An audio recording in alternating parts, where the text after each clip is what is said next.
Hello everyone, Brian here with Product Impressions, and today I'm going to be looking at something a little bit different, has a little bit more, let's say, assembly required. I was looking online and something caught my interest, and that was making something called a Pi hole, which is a device that you connect to your router in order to block advertising on the internet. It is incredibly interesting looking, and I like trying to make new things, so I got myself a little kit for making one of these off of Amazon. This particular kit costs $27. You can get by with a lot less if you want to. The actual computer itself that is in here is the Raspberry Pi Zero W, which means it has wireless connectivity. And this little board itself is going to cost you about $10. And if you have everything else that you need, if you have everything else that you need to actually connect to the board, then that's really all that you need. You don't need to buy all the rest of the stuff that's in this kit, but I thought I would, I've never done anything like this before, so starting from scratch, I wanted to make sure that I had everything I needed to connect and to house it and all of that. So we're going to take a look at this and see how it goes. Here's what we have that came in the kit. I got a little excited and ripped it open before I knew that I was going to be making a video for this, so what comes in here is, first up, we have the Raspberry Pi Zero board with wireless connectivity. And this is the entire computer. You can see it is pretty darn small. We've got a mini HDMI output to connect to a screen, two micro USB ports. One of them powers and the other has on-the-go capacity, so you can connect multiple devices to it if you connect a hub. I'm just going to be using this for a wireless keyboard and mouse combo. And over here we have the micro SD card reader, which is where you actually put the operating system. So this is a very tiny little board, Raspberry Pi. And this is what is going to become what is called the Pi hole. So we have that. We have a case for it. This is supposed to just be a kind of premium looking black, I think, metal case. Let's pop it open and see.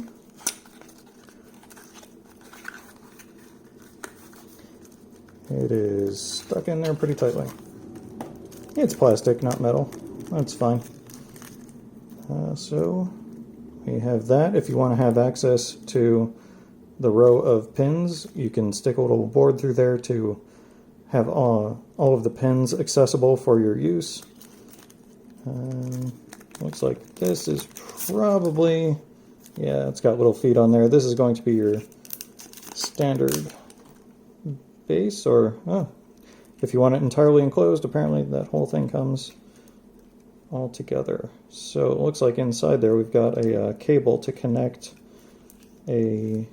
probably the camera. I'm not sure, can't remember what cable was supposed to be coming with it. Yeah, it's an adapter for the Raspberry Pi cameras.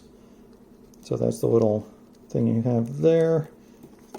And this one is just a different case in case you want to have the camera housed with the computer itself. So there you can see it's got a little hole to stick the lens through, or have the lens view through.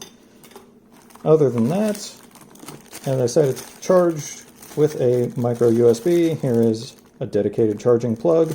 I just wanted to make sure that I had the correct voltage and amperage and all of that. So I went ahead and got that. You could probably, well, you should be able to use just any cell phone charger, as long as it's not one of the turbo chargers. Here we have a heat sink to put onto the board. This is a cable to connect to the micro USB for the on-the-go thing, make it into a regular USB port where I can plug in the wireless transmitter for my keyboard and mouse. This is an adapter for the mini HDMI, or I'm not sure if it's mini or micro HDMI technically, but it's an adapter for the board so that you can use it with a regular HDMI cable, and paperwork, stickers, what have you. So that is all the stuff that came with this $26 setup. I'm looking forward to trying this out. So let's set up the Raspberry Pi so that we can get this Pi hole thing set up. On the raspberrypi.org website, there is a link for installing operating systems. They have their own installer. What you have to do is write the image onto a micro SD card. I have put a micro SD card into my computer. Down there, it has a micro SD card reader, and I've already installed their installing software, so their imager. Here we are. Yes, we will allow this to make changes. It opened up on the wrong screen. Okay, so choose your operating system. I'm just going to go with their default Raspbian. Choose the SD card. There's the SD card, and write. This is going to take a couple of minutes in order to completely write on the card, and then we can move on to setting that up and showing how the Pi-hole software gets installed. All right, it's finished writing onto the card, so we're just going to say continue. We can close out of this and eject the micro SD card.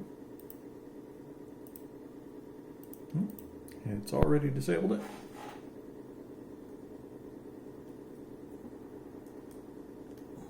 All right, so this little micro SD card now has the operating system for the Raspberry Pi.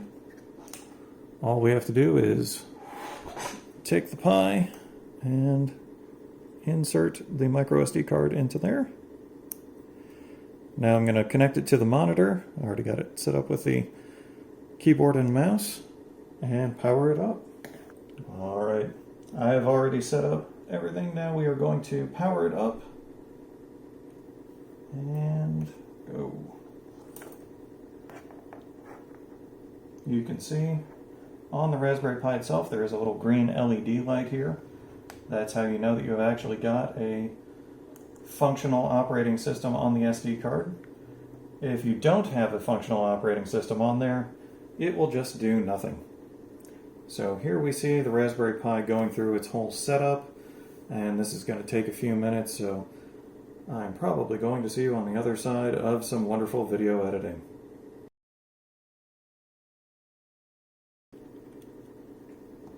Okay, now it says welcome to the Raspberry Pi desktop, and we are just going to get started.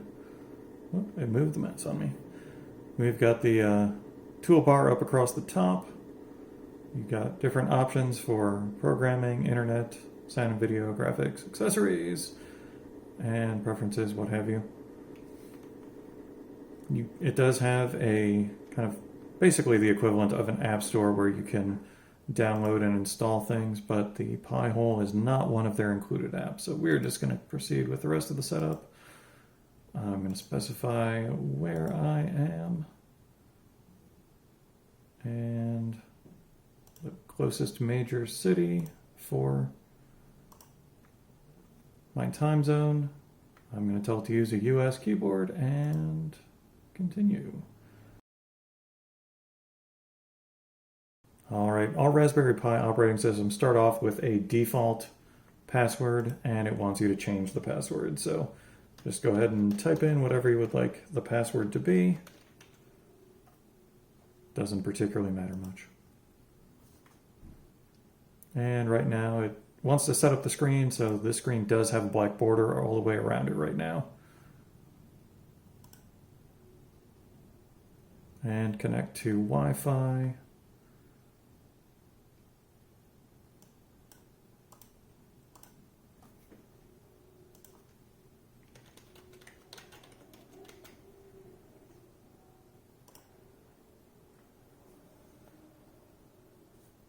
And the next step is going to be downloading and installing updates, I believe.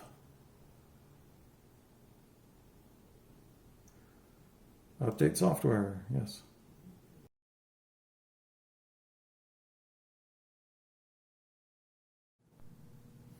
All right, the Raspberry Pi has rebooted, and over here you can see there's another window. This is the install instructions for the Pi-hole, and they have a one-step automated install, so we are going to go ahead and do that. The way that that works is they have one line of code that you put into the Raspberry Pi. And you do that by going to the terminal.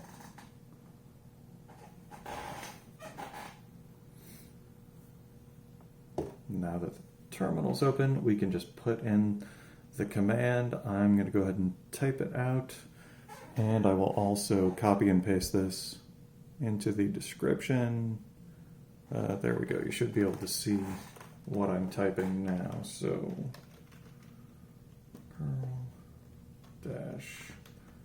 curl-ssl colon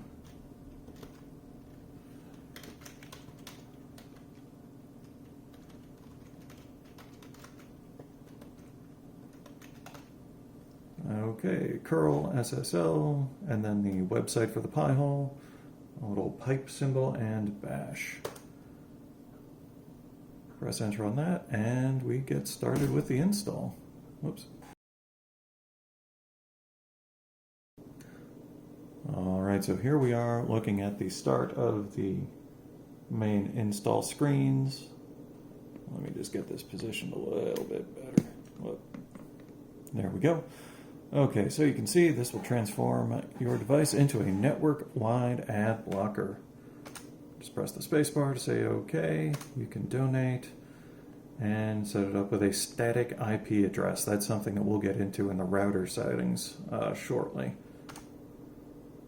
Okay, select a DNS provider. From what I understand, these don't really make much of a difference. We are just going to stick with the default of Google. Pretty much on all of these, we just stick with the default.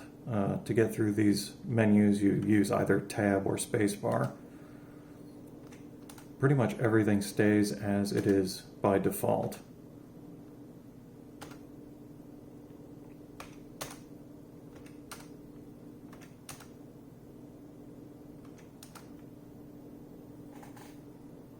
Now just click through all of those screens with the same default settings. And a little more installation stuff.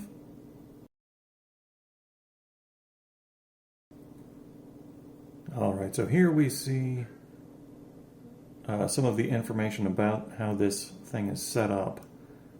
We can see here we have our IP address that it's currently assigned to by the router. IPv6 is just a more advanced protocol. You don't really need to know anything with that. You can see what's going on with your Raspberry Pi on your home network by going to pi.hole/admin or the assigned IP address /admin. And it is important to note the admin login, they give you the password here. It's important that you write this down because you will not be able to get to this information anywhere else. So write down this admin login password, otherwise you're not actually going to be able to do, you aren't going to be able to mess with the settings of the Raspberry Pi in the future. Alright, installation is complete. And so now, that is actually all that we have to do on the Raspberry Pi itself. All of the changes we make in the future are going to be on the router. Here we are in the settings for my router itself. You can see here there is a device connected to the network called Raspberry Pi.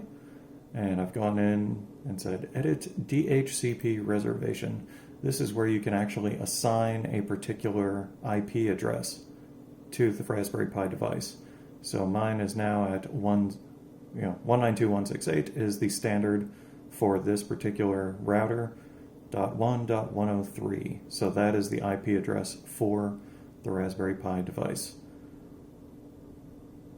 It is saved every time the Raspberry Pi connects, it will have that address. And the reason that that is important is you then have to go into connectivity. At least on mine, it is in connectivity for my local network. Somewhere in your settings, you should see something about DHCP server. This needs to be enabled, and static DNS1, you put in the address of the Raspberry Pi with black hole installed, with Pi-hole installed. So 192.168.1.103. And once you have that set up, the Raspberry Pi is going to block a fair amount of the advertising that you'll see coming through your internet connection. Alright, so once you have connected to your Raspberry Pi, you can see here it's got the IP address /admin, and then it adds index for this main dashboard. You can see how many queries have been made to the internet and how many of those have been blocked. And down here is graphs where you can see the percentages and when particular spikes in internet activity have occurred. And you can see here overall it has blocked almost 54%. So that means more than half of the internet traffic that I would be seeing has actually been for the purpose of advertising. Now you can get into this a little bit more when you log into the device. So the password that you were given earlier that we saw in the setup, this is where you need to enter that. And I'm going to have it just go ahead and remember me for 7 days. Alright, now we also see how many other clients have been attached. You see a lot more information. This is just basically different aspects of the internet of how different queries were made, queries were answered, and the domains that have been used. You can also see every query that's been made by clicking on query log over on the side here. And if you're seeing a lot of ads at different times, you can actually click on blacklist to particular ones. This will take a little bit of messing around with. I've tried to get YouTube to stop displaying ads, but their system seems to be a little bit more robust than this is able to handle. I have blocked IP addresses to the point that YouTube basically didn't work and still ended up seeing advertisements. But in any case, there are different things which you can add to the blacklist, pretty much any of these. I personally do not use Bing or Facebook, so there's no reason that any call to Bing or Facebook should be happening on my network, so I know that those are advertisements. So those are blocked. Here's another one for Facebook. These are all other things that I've just kind of randomly added when I started seeing advertisements. Then I go in and refresh the web page that I was looking at and found that the advertisement was gone, so I've left it on the blocking list. And that is pretty much the main things that you can use. If there are particular websites that you want to make sure always come through, you can add them to the whitelist. I have not had any particular need to do that.